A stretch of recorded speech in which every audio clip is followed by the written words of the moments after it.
Swasembada pangan yang selama ini sering didengungkan oleh pemerintah, ternyata bukan hanya sekedar wacana. Sedikit demi sedikit, cita-cita itu mulai terwujud. Kabar mengejutkan datang baru-baru ini, bahwa target swasembada beras yang awalnya dipatok tercapai pada tahun 2029, ternyata justru berhasil direalisasikan pada tahun 2025, atau 4 tahun lebih cepat daripada sebelumnya. Tak hanya itu, Indonesia bahkan mencatat surplus beras sebesar 3,1 juta ton. Nah, selang beberapa hari, bahwa gudang-gudang Bulog di seluruh Indonesia dinyatakan penuh. Tak tanggung-tanggung, stok cadangan beras pemerintah bahkan mencapai rekor tertinggi dalam 50 tahun terakhir. Tentu, ini kabar baik bagi kita semua. Tetapi, juga menjadi peringatan bahwa pertumbuhan sektor pertanian perlu diimbangi dengan kesiapan infrastruktur, termasuklah gudang-gudang. Meski pencapaian ini cukup gemilang, ternyata tak membuat pemerintah lantas berpuas diri. Kedepan, fokus swasembada diperluas ke komoditas lain, salah satunya yaitu kedelai. Untuk mendukung ini, Wakil Menteri Pertanian pun melakukan kunjungan kerja ke Belanda, tepatnya ke Wageningen University, sebuah institusi pertanian terbaik di dunia. Lantas, memangnya berapa sih cadangan beras Indonesia sekarang? Sehingga membuat gudang-gudang Bulog di seluruh Indonesia penuh. Dan apa hasil kunjungan Wamentan ke Belanda? Yuk, tanpa banyak basa-basi, kita bahas lebih detail lagi.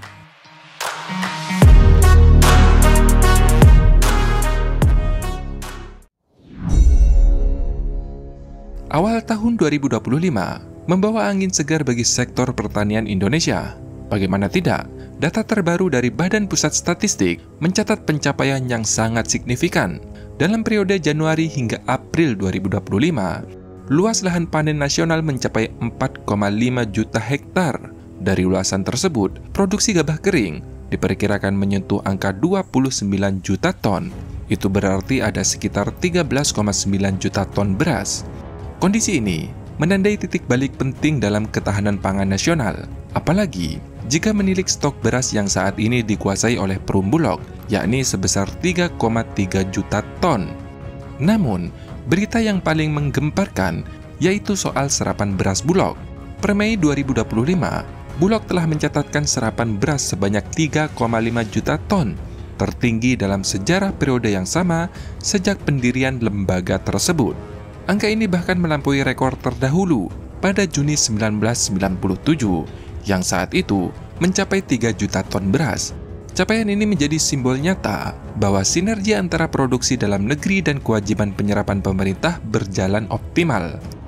Namun, keberhasilan ini membawa tantangan logistik. Sebanyak 1.640 unit gudang Bulog yang tersebar di seluruh Indonesia dengan total kapasitas penyimpanan hingga 4,9 juta ton, kini dinyatakan telah penuh. Berita gembira, karena gudang Bulog tidak cukup sehingga sudah menyewa sampai hari ini 1,1 juta ton. Dari jumlah tersebut, 3,25 juta ton merupakan kapasitas gudang operasional, 1,16 juta ton yaitu gudang sewa, serta sisanya dalam kategori broken space.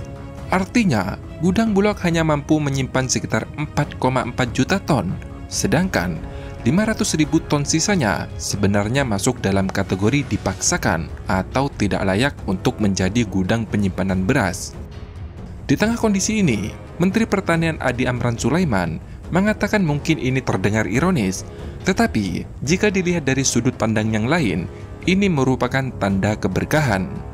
Namun tantangan tetaplah harus direspon. Pemerintah pun mengambil langkah cepat dengan menyewa tambahan kapasitas penyimpanan hingga 750.000 ton di berbagai kabupaten.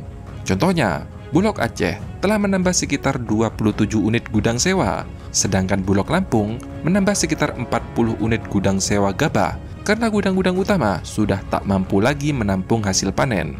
Tak hanya itu, selain solusi jangka pendek, Presiden pun menginstruksikan untuk membangun sekitar 25.000 unit gudang improvisasi yang bisa bertahan hingga 10 tahun ke depan. Gudang-gudang ini nantinya akan didirikan di berbagai wilayah strategis sambil menunggu realisasi pembangunan gudang permanen di tingkat desa atau koperasi desa. Nah, di sini nih ada yang unik. Meskipun pencapaian pertanian nasional saat ini mengesankan, Dengan panen besar, serapan beras tertinggi dalam sejarah, dan gudang Bulog penuh dengan hasil pertanian, tetapi pemerintah tidak cepat puas. Kesadaran bahwa pertanian masa depan menuntut transformasi yang lebih dalam dan berbasis ilmu pengetahuan, mendorong langkah berani untuk membangun jaringan global. Salah satunya, yaitu dengan berkolaborasi dengan institusi terbaik di dunia. Sekali lagi, di dunia, di bidang pertanian. Kemarin, pada 3 Mei 2025, Wakil Menteri Pertanian telah melakukan kunjungan kerja ke Wageningen University di Belanda, di mana Wageningen merupakan universitas terbaik di dunia dalam ilmu pertanian, lingkungan, dan ketahanan pangan. Selain itu, Wageningen telah lama menjadi rujukan utama bagi banyak negara untuk mengembangkan sistem pertanian modern dan berkelanjutan. Dan yang paling penting, kunjungan ini bukan hanya sekedar seremonial, melainkan yaitu pertemuan yang produktif. Dalam pertemuan tersebut, dibahas sejumlah potensi kerjasama yang konkret yang dirancang untuk menjawab tantangan pertanian Indonesia ke depan, antara lain, yaitu pengembangan varietas kedelai unggul adaptif tropis.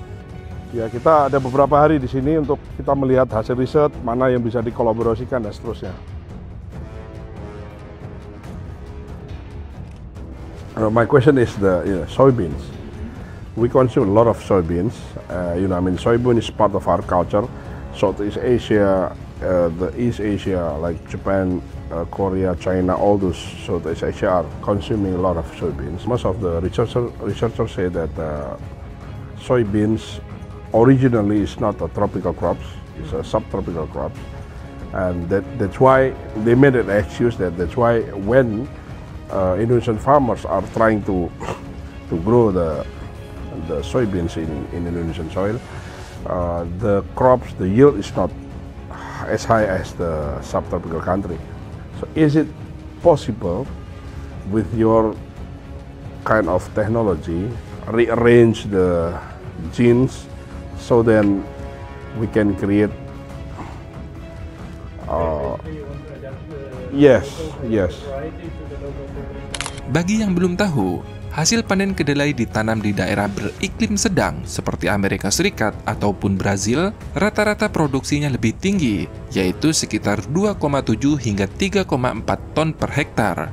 Sedangkan hasil panen kedelai di iklim tropis, seperti di Indonesia, rata-rata hanya sekitar 1,5 hingga 2 ton per hektar.